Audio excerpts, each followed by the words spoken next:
భగవద్గీత మొదటి అధ్యాయంలో యుద్ధ వాతావరణం గురించి, ఇరు వర్గాల సైన్యాల గురించి, అర్జునుడి మానసిక స్థితిని గురించి మనం తెలుసుకున్నాం. ఇక రెండవ అధ్యాయం నుండి అర్జునుడి మానసిక స్థితిని ఏ విధంగా కృష్ణుడు నిశ్చంచలంగా చేసి ధర్మ మార్గం వైపు మళ్లిస్తాడు అనేదే మనం తెలుసుకోబోతున్నాం. అర్జునుడు తన గాంధీవాన్ని పక్కన పెట్టేసి యుద్ధం చేయొద్దు అని నిర్ణయించుకుంటాడు. అప్పుడు శ్రీకృష్ణుడు అర్జునుడితో ఇలా అంటాడు: అర్జున, నీ మాటలు ఎలా ఉన్నాయో తెలుసా? అనార్యంగా, అకీర్తికరంగా ఉన్నాయి అర్జున అంటాడు. వేద బోధనలకు, ధర్మానికి విరుద్ధంగా ఉండడాన్ని అనార్యంగా అని అంటారు. ఎందుకు ఈ విధంగా పిరికిగా ఆలోచిస్తున్నావు? ఇప్పుడు ఉన్న నీ వ్యక్తిత్వం ఒక క్షత్రియుడికి తగినది కాదు అర్జున. ఈ హృదయ దౌర్బల్యం క్షత్రియుడి యొక్క లక్షణం కాదు. లే అర్జున, యుద్ధం చెయ్యి అంటాడు కృష్ణుడు. నేను భిక్షాటన చేసైనా జీవిస్తా కృష్ణ, కానీ ఇలా నా గురువులను, బంధువులను మాత్రం సంహరించలేను. కృష్ణ, ఇప్పుడు నేను ఉన్న ఈ స్థితిలో యుద్ధం చేయాలా అర్థం అవ్వడం లేదు, చేయకూడదా అర్థం అవ్వడం లేదు, పాలించాలా అర్థం అవ్వడం లేదు, పాలింపబడాలా అర్థం అవ్వడం లేదు. నా హృదయ దౌర్బల్యం వలన నాకేం చేయాలో కూడా అర్థం అవ్వడం లేదు కృష్ణ. నువ్వు చెప్పు నాకేంటి మంచిదో, ఎందుకంటే ఇప్పుడు నేను నీ శిష్యుడిగా మారిపోతున్నా అంటాడు. ఇక్కడ స్నేహితుడి నుండి శ్రీకృష్ణుడు కూడా గురువుగా మారిపోతాడు. అదేవిధంగా అర్జునుడు కూడా శిష్యుడిగా మారిపోతాడు. నా ఈ బాధలను తీసే కృష్ణ, నా ఇంద్రియాలు ఈ బాధ వలన ఎండిపోతున్నాయి. ఈ రాజ్యాన్ని గెలుచుకుని నేను మాత్రం ఏం సాధించగలను? నేను ఈ పరిస్థితులన్నీ గమనించాక యుద్ధం చేయలేను కృష్ణ అంటాడు అర్జునుడు. కృష్ణుడు చిరునవ్వు నవ్వుతాడు. ఎందుకంటే అర్జునుడు శ్రద్ధ, ఓర్పు, పూర్తి శరణాగతితో యోగ్యతను పొందుతాడు కాబట్టి. అప్పుడు ఆత్మజ్ఞానాన్ని బోధిస్తాడు కృష్ణుడు. అర్జున, పండితుడు భయపడాల్సిన విషయం కాదు ఇది. తెలివైన వారు జనన మరణాలకు భయపడరు. ఎందుకంటే నేను అంటే శరీరం కాదు, నేను అంటే ఈ ఇంద్రియాలు కాదు, నేను అంటే ఈ అవయవాలు కాదు, నేను అంటే ఈ ఆత్మ కాబట్టి. దేహినోస్మిన్ యదా దేహే కౌమారం యౌవనం జర తదా దేహాంతర ప్రాప్తి ధీరస్తత్ర నమహ్యతి. మనం ఎలా అయితే ఒక చిన్న పిల్లవాడి దశ నుండి యవ్వనం, కౌమారం, వృద్ధాప్యం ఇటువంటి దశలు దాటుతూ ఉంటామో, అదేవిధంగా ఆత్మ కూడా జన్మ మృత్యు పరంపరను కొనసాగిస్తూ ఉంటుంది. అంటే మళ్ళీ పుట్టడం, ఇటువంటి దశలన్నింటినీ పూర్తి చేసుకోవడం, చనిపోవడం, మళ్ళీ పుట్టడం, మళ్ళీ చనిపోవడం. ఇది జన్మ మృత్యు పరంపర. అంటే పునరపి జననం, పునరపి మరణం, పునరపి జననీ జఠరే శయనం, ఇహ సంసారే బహుదూస్తారే కృపయా పారే పాహి మురారే అని అంటారు భజగోవిందం కీర్తనలో. అంటే పుట్టడం, మళ్ళీ చనిపోవడం, మళ్ళీ తల్లి గర్భంలో పడుకొని మళ్ళీ పుట్టడం, ఇదనేది జన్మ మృత్యు పరంపర అంటాం. మనం అనుభవిస్తున్న ఈ సుఖదుఖాలు అనేవి ఏవి శాశ్వతం కాదు. అవన్నీ ప్రకృతిలోని శీతోష్ణ కాలాలులాగా వస్తూ వెళ్తూ ఉంటాయి. అవన్నీ తాత్కాలికమే. వాటిని ఓర్చుకోవడం మనం నేర్చుకోవాలి. అంటే సమ్మర్, వింటర్ లాగా అన్నమాట ఈ సుఖదుఖాలు అనేవి. ఆత్మ అనేదానికి మరణము ఉండదు, జననము ఉండదు. ఆత్మ అనేది శాశ్వతమైనది. దాన్ని ఎవరు చంపలేరు, నశింపజేయలేరు. ఆత్మకి శరీరం అనేది వస్త్రం లాంటిది. ఎలా అయితే మనం వస్త్రాలను మార్చుకుంటామో, ఆత్మ కూడా ఒక శరీరం నుంచి మరొక శరీరంలోకి ప్రయాణిస్తుంది. ఆత్మ అనేది ఎటువంటి అస్త్రాలతోనూ ఛేదింపబడలేదు.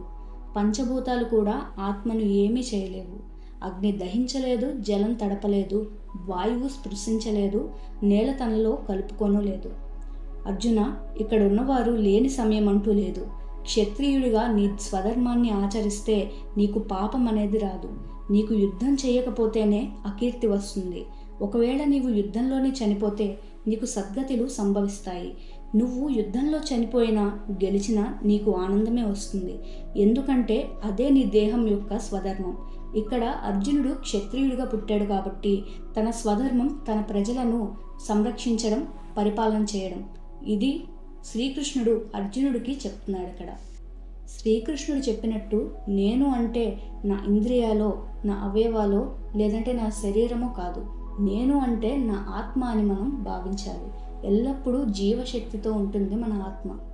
అందుకే చిన్నప్పుడు రమణ మహర్షి గారు ఇంట్లో నుండి వెళ్ళిపోతూ, నేను నా తండ్రి కోసం వెతుక్కుంటూ వెళ్తున్నాను, మీరు దీనికోసం వెతకద్దు అని ఒక లేఖ రాస్తారు. ఇక్కడ నేను అని ఆయన సంబోధించుకున్నది ఆయన ఆత్మని. దీనిని వెతకద్దు అంటే ఈ దేహాన్ని వెతకద్దు అని చెప్తారు ఆయన. ఆత్మజ్ఞానం వారికి ఆ ఏజ్లోనే వచ్చేసిందనమాట. గీతలో 2వ అధ్యాయం 40వ శ్లోకం నుంచి బుద్ధియోగం లేదా నిష్కామ కర్మయోగాన్ని మనం తెలుసుకోవచ్చు. ఆత్మతత్వాన్ని పరిగణించి ఏ విధంగా కర్మలను అనుసరించాలి అనేది ఈ నిష్కామ కర్మయోగంతో మనం నేర్చుకుంటాం. దీన్నే బుద్ధియోగం అని కూడా అంటారు. బుద్ధియోగం అంటే భగవంతుడిని అనుసరించి భక్తి మార్గంలో కర్మను చేయడం.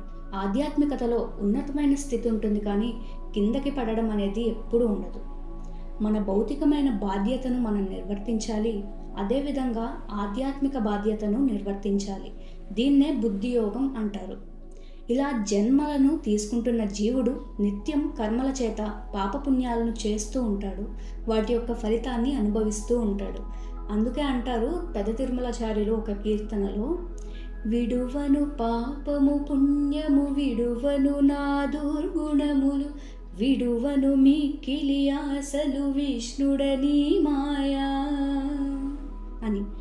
ఎందుకంటే మనిషి పాపం చేసినా దాని యొక్క ఫలితాన్ని అనుభవించాలి, పుణ్యం చేసినా దాని యొక్క ఫలితాన్ని అనుభవించాలి.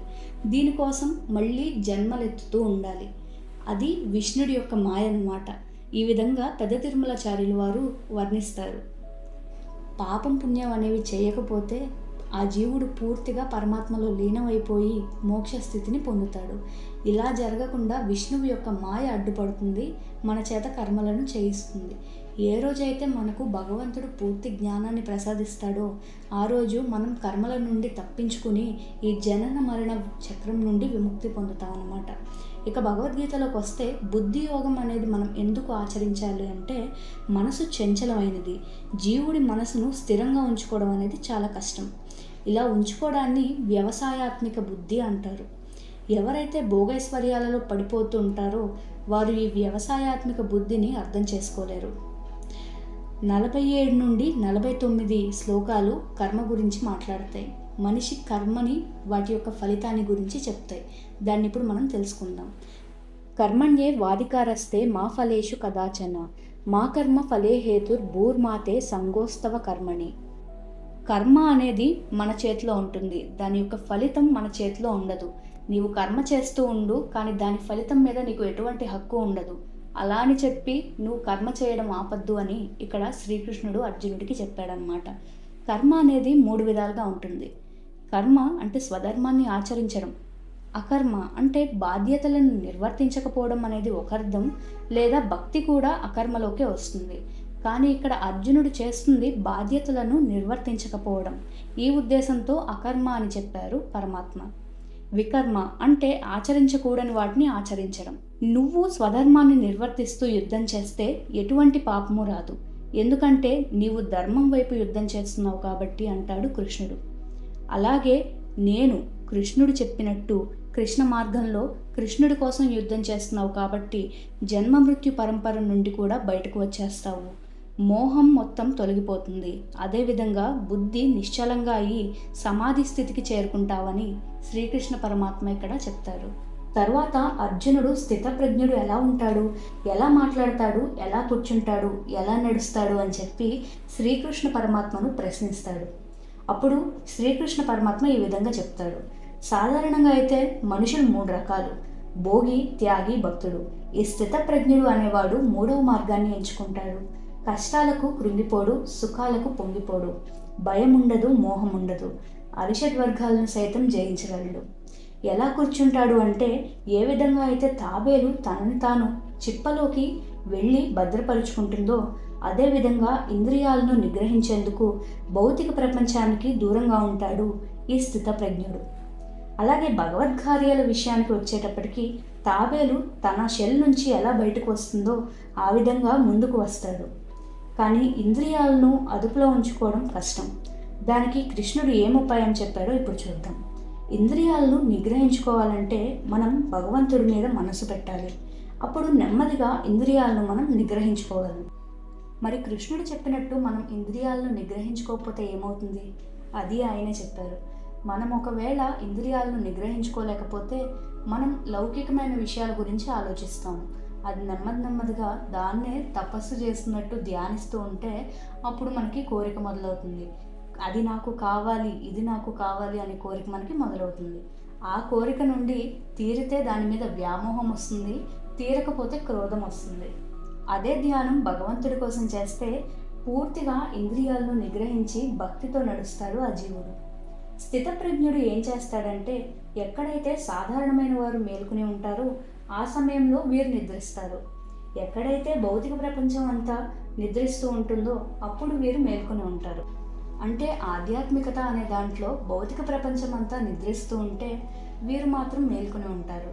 ఇంద్రియాలను తృప్తిపరచడంలో భౌతిక ప్రపంచం అంతా మేల్కొని ఉంటే వీరందులో నిద్రిస్తూ ఉంటారు.